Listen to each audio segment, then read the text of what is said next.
शांति। ये बाबा की 15 तारीख की साकार वाणी है। सार है मुरली का। मीठे बच्चे, याद का आधार है प्यार। प्यार में कमी है तो याद एक रस नहीं रह सकती, और याद एक रस नहीं है तो प्यार नहीं मिल सकता। प्रश्न: आत्मा की सबसे प्यारी चीज़ कौन सी है? उसकी निशानी क्या है? तो बाबा ने कहा, यह शरीर आत्मा के लिए सबसे प्यारी चीज़ है। शरीर से इतना प्यार है जो वह छोड़ना नहीं चाहती। बचाव के लिए अनेक प्रबंध रचती है। बाबा कहते, बच्चे, यह तो तमो प्रधान छीछी शरीर है। तुम्हें अब नया शरीर लेना है, इसलिए इस पुराने शरीर से ममत्व निकाल दो। इस शरीर का भान न रहे, यही है मंजिल। ओम शांति। रूहानी बाप रूहानी बच्चों को समझाते हैं। अब यह तो बच्चे जानते हैं कि दैवी स्वराज्य का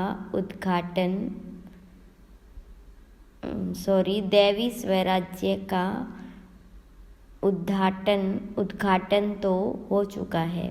अब तैयारी हो रही है वहाँ जाने के लिए। जहाँ कोई शाखा खोलते हैं तो कोशिश की जाती है बड़े आदमी द्वारा ओपनिंग कराने की। बड़े आदमी को देख नीचे वाले ऑफिसर्स आदि सब आएंगे। समझो, गवर्नर आएगा तो बड़े बड़े मिनिस्टर्स आदि आएंगे। अगर कलेक्टर को तुम बुलाओ तो बड़े आदमी नहीं आएंगे, इसलिए कोशिश की जाती है बड़े ते बड़ा कोई आवे। किस न किस बहाने से अंदर आए तो तुम उनको रास्ता बताओ। बेहद के बाप से बेहद का वर्षा कैसे मिल रहा है, ऐसा कोई दूसरा मनुष्य नहीं जो जानता हो। तुम ब्राह्मणों के सिवाय ऐसे भी सीधा नहीं कहना है भगवान आया है। ऐसे भी बहुत कहते हैं भगवान आ गया है, परंतु नहीं। ऐसे अपने को भगवान कहलाने वाले तो ढेर आए हैं। यह तो समझाना है बेहद का बाप आकर बेहद का वर्षा दे रहे। कल्प पहले मिसल ड्रामा प्लान अनुसार यह सारी लाइन लिखनी पड़े। मनुष्य लिखत पढ़ेंगे, फिर कोशिश करेंगे जिनकी तकदीर में होगा। तुम बच्चों को मालूम है ना कि हम बेहद के बाप से बेहद का वर्षा ले रहे हैं। यहाँ तो निश्चय बुद्धि बच्चे ही आते हैं। निश्चय बुद्धि फिर कोई समय संशय बुद्धि बन जाते हैं। माया पिछाड़ लेती है, चलते चलते हार खा लेते। ऐसा तो लाभ ही नहीं है जो एक तरफ सदैव जीत हो। हार होवे ही नहीं, हार और जीत दोनों चलती है। युद्ध में भी 3 प्रकार के होते हैं, फर्स्ट क्लास, सेकंड क्लास और थर्ड क्लास। कभी कभी युद्ध न करने वाले भी देखने के लिए आ जाते हैं, वह भी अलाउ किया जाता है। शायद कुछ रंग लग जाए और इस सेना में आ जाए, क्योंकि दुनिया को यह पता नहीं कि तुम महारथी योद्धे हो, परंतु तुम्हारे हाथ में हथियार आदि तो कुछ भी नहीं। तुम्हारे हाथ में हथियार आदि शोभेंगे भी नहीं, परंतु बाबा समझाते हैं ना, ज्ञान तलवार ज्ञान कटारी। तो उन्होंने फिर स्थूल में समझ लिया। तुम बच्चों को बाबा ज्ञान के अस्त्र शस्त्र देते हैं, इसमें हिंसा की बात नहीं, परंतु यह समझते नहीं हैं। देवियों को स्थूल हथियार आदि दे दिए हैं, उनको भी हिंसक बना दिया। यह है बिल्कुल बेसमझ। बाबा अच्छी तरह जानते हैं कि कौन कौन फूल बनने वाले हैं। वह तो बाबा खुद ही कहते हैं फूल आगे होने चाहिए। सर्टेन है यह फूल बनने वाले। बाबा नाम नहीं लेते हैं, नहीं तो और कहेंगे हम कांटे बनेंगे क्या। बाबा पूछते, नर से नारायण कौन बनेंगे? तो सब हाथ उठाते हैं। यूं तो खुद समझते हैं, जो जास्ती सर्विस करते हैं वो बाबा को भी याद करते हैं। बाबा से प्यार है तो याद भी उनकी रहेगी। एक रस तो कोई भी याद कर नहीं सकेंगे, याद नहीं कर सकते इसलिए प्यार नहीं। प्यारी चीज़ को तो बहुत याद किया जाता है। बच्चे प्यारे होते हैं तो माँ बाप गोदी में उठा लेते। छोटे बच्चे भी फूल हैं, जैसे तुम बच्चों की दिल होती शिव बाबा के पास जाएं। छोटे बच्चों से भी सीखते हैं। इस बच्चे को उठाए, गोद में बिठाए, प्यार करें। यह बेहद का बाप तो बहुत प्यारा है, सभी शुभ मनोकामनाएं पूरी कर देते हैं। मनुष्यों को क्या चाहिए? एक तो चाहते हैं तंदुरुस्ती अच्छी हो, कभी बीमार न हो। सबसे अच्छी यह तंदुरुस्ती अच्छी हो, परंतु पैसे न हो तो वह तंदुरुस्ती भी क्या काम की। फिर चाहिए धन जिससे सुख मिले। बाबा कहते तुमको हेल्थ और वेल्थ दोनों ही मिलनी है जरूर। यह कोई नई बात नहीं है, यह तो बहुत बहुत पुरानी बात है। तुम जब जब मिलेंगे तो ऐसे ही कहेंगे, बाकी ऐसा नहीं कहेंगे कि लाखों वर्ष हुए व पद्मों वर्ष हुए। नहीं, तुम जानते हो यह दुनिया नई कब होती, पुरानी कब होती। हम आत्माएं नई दुनिया में जाती हैं, फिर पुरानी में आती हैं। तुम्हारा नाम ही रखा है ऑलराउंडर। बाबा ने समझाया तुम ऑलराउंडर्स हो। पार्ट बजाते बजाते अभी बहुत जन्मों के अंत में आकर पहुँचे हो। पहले पहले शुरू में तुम पार्ट बजाने आते हो, वह है स्वीट साइलेंस होम। मनुष्य शांति के लिए कितना हैरान होते, यह नहीं समझते कि हम शांति धाम में थे, फिर वहाँ से आए ही हो पार्ट बजाने। पार्ट पूरा हुआ, फिर हम जहाँ से आए हैं वहाँ जरूर जाएंगे। सभी शांति धाम से आते हैं, सभी का घर वह ब्रह्मलोक है, ब्रह्मांड जहाँ सब आत्माएं रहती है। रुद्र को भी इतना बड़ा बनाते अंडे मिसल, उनको ये पता नहीं है कि आत्मा बिल्कुल छोटी है। कहते भी हैं स्टार मिसल, फिर भी पूजा बड़े की ही होती है। तुम जानते हो इतनी छोटी बिंदी की तो पूजा हो नहीं सकती, फिर पूजा किसकी करें? तो बड़ा बनाते हैं, फिर पूजा करते हैं, दूध चढ़ाते हैं। वास्तव में तो वह शिव है अभोक्ता, फिर उनको दूध क्यों चढ़ाते हैं? दूध पिए तो फिर भोक्ता हो गया। यह भी एक वंडर है। सब कहते हम वह हमारा वारिस है, हम उनके वारिस हैं क्योंकि हम उन पर फिदा हुए। जैसे बाबा बच्चों पर फिदा हो, सारी प्रॉपर्टी उनको दे, खुद वानप्रस्थ में चले जाते। यहाँ भी तुम समझते हो बाबा के पास हम जितना जमा करेंगे वह सेफ हो जाएगा। गायन भी है, किनकी दबी रहेगी धूल में, किनकी चोर खाए।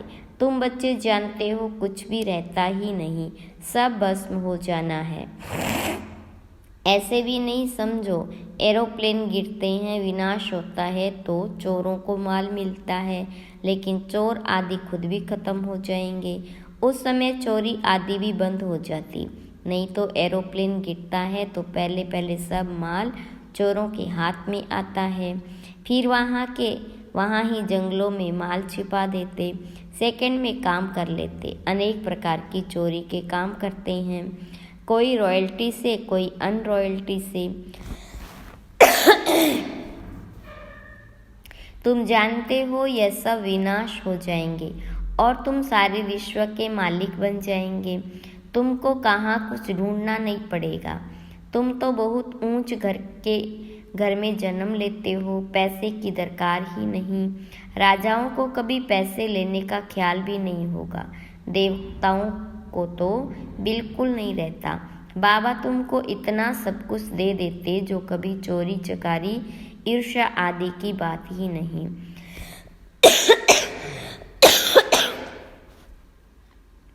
तुम बिल्कुल फूल बन जाते हो। कांटे और फूल है ना, यहाँ सब कांटे ही कांटे। जो विकार के सिवाय रह नहीं सकते तो उनको जरूर कांटा ही कहना पड़े। राजा से लेकर सब कांटे हैं। तब बाबा कहते, मैं तुमको इन लक्ष्मी नारायण जैसा बनाता हूँ, अर्थात राजाओं का भी राजा बनाता हूँ। यह कांटे फूलों के आगे जाकर माथा झुकाते हैं। यह लक्ष्मी नारायण तो समझदार है ना। यह भी बाबा ने समझाया है। सतयुग वालों को महाराजा, त्रेता वालों को राजा कहा जाता। बड़े आदमी को कहेंगे महाराजा, छोटे आदमी वाले को राजा कहेंगे। महाराजा की दरबार पहले होगी। मर्तबे तो होते हैं ना, कुर्सियों की भी नंबरवार मिलेगी। समझो न आने वाला कोई आ जाता तो भी पहले कुर्सी उनको देंगे। इज्जत रखनी होती है। तुम जानते हो हमारी माला बनती है, यह भी तुम बच्चों की ही बुद्धि में है और किसकी बुद्धि में नहीं। रुद्रमाला उठाकर फेरते रहते, तुम भी फेरते थे ना। अनेक मंत्र जपते थे। बाबा कहते, यह भी भक्ति। यहाँ तो एक को ही याद करना है। और बाबा खास कहते हैं, मीठे मीठे रूहानी बच्चों, भक्ति मार्ग में दे अभिमान के कारण तुम सबको याद करते थे। अब मामे कम याद करो। एक बाबा मिला है तो उठते बैठते बाबा को याद करो तो बहुत खुशी होगी। बाबा को याद करने से सारे विश्व की बादशाही मिलती है। जितना टाइम कम होता जाएगा उतना जल्दी जल्दी याद करते रहेंगे। दिन प्रतिदिन कदम बढ़ाते रहेंगे। आत्मा कभी थकती नहीं है। शरीर से कोई पहाड़ आदि पर चढ़ेंगे तो थक जाएंगे। बाबा को याद करने से तुमको कोई थकावट नहीं होगी। खुशी में रहेंगे। बाबा को याद कर आगे चलते जाएंगे। आधा कल्प बच्चों ने मेहनत की है शांति धाम में जाने के लिए। एम ऑब्जेक्ट का कुछ भी पता नहीं। तुम बच्चों को तो परिचय है भक्ति मार्ग में। जिसके लिए जितना सब कुछ किया वह कहते, अब मुझे याद करो। तुम ख्याल करो बाबा ठीक कहते हैं या नहीं। वह तो समझते हैं पानी से ही पावन हो जाएंगे। पानी तो यहाँ भी है। क्या यह गंगा का पानी है? नहीं, यह तो बरसात का इकट्ठा किया हुआ पानी झरनों से आता ही रहता। उनको गंगा का पानी नहीं कहेंगे। कभी बंद नहीं होता। यह भी कुदरत है। बरसात बंद हो जाती परंतु पानी आता ही रहता। वैष्णव लोग हमेशा कुएं का पानी पीते। एक तरफ समझते यह पवित्र है, दूसरे तरफ फिर पति से पावन बनने के लिए गंगा में स्नान करने जाते। इसे तो अज्ञान ही कहेंगे। बरसात का पानी तो अच्छा ही होता। यह भी ड्रामा की कुदरत कहा जाता। खुदाई नेचुरल कुदरत। बीज कितना छोटा, उनसे झाड़ कितना बड़ा निकलता। यह भी जानते हो धरती कलराटी हो जाती तो फिर उनमें ताकत नहीं रहती, स्वाद नहीं रहता। तुम बच्चों को बाबा यहाँ ही सब अनुभव कराते। स्वर्ग कैसा होगा अभी तो नहीं है। ड्रामा में यह भी नूंद है। बच्चों को साक्षात्कार होता है। वहाँ के फल आदि कैसे मीठे मीठे होते। तुम ध्यान में देख आकर सुनाते हो। फिर अभी जो साक्षात्कार करते हो वह वहाँ जब जाएंगे तब इन आँखों से देखेंगे, मुख से खाएंगे। जो भी साक्षात्कार करते हो वह सब इन आँखों से देखेंगे। फिर है पुरुषार्थ पर। अगर पुरुषार्थ ही नहीं करेंगे तो क्या पद पाएंगे। तुम्हारा पुरुषार्थ चल रहा, तुम ऐसे बनेंगे। इस विनाश के बाद इन लक्ष्मी नारायण का राज्य होगा। यह भी अब मालूम पड़ा। पावन बनने में ही टाइम लगता। याद की यात्रा मुख्य है। देखा गया बहन भाई समझने से भी बाज नहीं आते, बुरी आदत नहीं छोड़ते। तो अब फिर कहते भाई भाई समझो। बहन भाई समझने से भी दृष्टि नहीं फिरती। भाई भाई देखने से फिर शरीर ही नहीं रहता। हम सब आत्माएं हैं, शरीर नहीं। जो कुछ यहाँ देखने में आता वह तो विनाश हो जाएगा। यह शरीर छोड़कर तुमको अशरीरी होकर जाना। तुम यहाँ आते ही हो सीखने के लिए कि हम यह शरीर छोड़कर कैसे जाएं। मंजिल है ना। शरीर तो आत्मा को बहुत प्यारा है। शरीर न छूटे इसके लिए आत्मा कितने प्रबंध करती। कहीं हमारा यह शरीर छूट न जाए। आत्मा का इस शरीर से बहुत प्यार है। बाबा कहते ये तो पुराना शरीर है, तुम भी तमो प्रधान हो, तुम्हारी आत्मा छी, इसलिए दुखी बीमार हो पड़ते। बाबा कहते अभी शरीर से प्यार नहीं रखना है, यह तो पुराना शरीर है, अब तुमको नया खरीद करना है। कोई दुकान नहीं रखा है जहाँ से खरीद करना है। बाबा कहते मुझे याद करो तो पावन बन जाएंगे, फिर शरीर भी तुमको पावन मिलेगा, 5 तत्व भी पावन बन जाएंगे। बाबा सब बातें समझाकर फिर कहते मन मना भव। अच्छा, मीठे मीठे सिकिलदे बच्चों प्रति माता पिता बाप दादा का याद प्यार और गुड मॉर्निंग। रूहानी बाप के रूहानी बच्चों को नमस्ते, रूहानी बच्चों की रूहानी बाप दादा को याद प्यार गुड मॉर्निंग और नमस्ते। धारणा के लिए मुख्य सार। पहली पॉइंट, शिव बाबा के हम वारिस हैं, वह हमारा वारिस है। इस निश्चय से बाबा पर पूरा फिदा होना, जितना बाबा के पास जमा करेंगे उतना सेफ हो जाएगा। कहा जाता किनकी दबी रहेगी धूल में। दूसरी पॉइंट, कांटे से फूल अभी ही बनना है, एक रस याद और सर्विस से बाबा के प्यार का अधिकारी बनना है। दिन प्रतिदिन याद में कदम आगे बढ़ाते रहना है। वरदान, अपने पुरुषार्थ की विधि में स्वयं की प्रगति का अनुभव करने वाले सफलता के सितारे भव। विस्तार, जो अपने पुरुषार्थ की विधि में स्वयं की प्रगति व सफलता का अनुभव करते हैं वही सफलता के सितारे हैं। उनके संकल्प में स्वयं के पुरुषार्थ प्रति भी कभी पता नहीं होगा या नहीं होगा, कर सकेंगे या नहीं कर सकेंगे, यह असफलता का अंश मात्र भी नहीं होगा।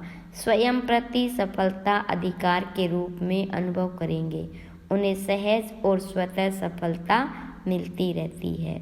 स्लोगन, सुख स्वरूप बनकर सुख दो तो पुरुषार्थ में दुआएं ऐड हो जाएगी। ओम शांति।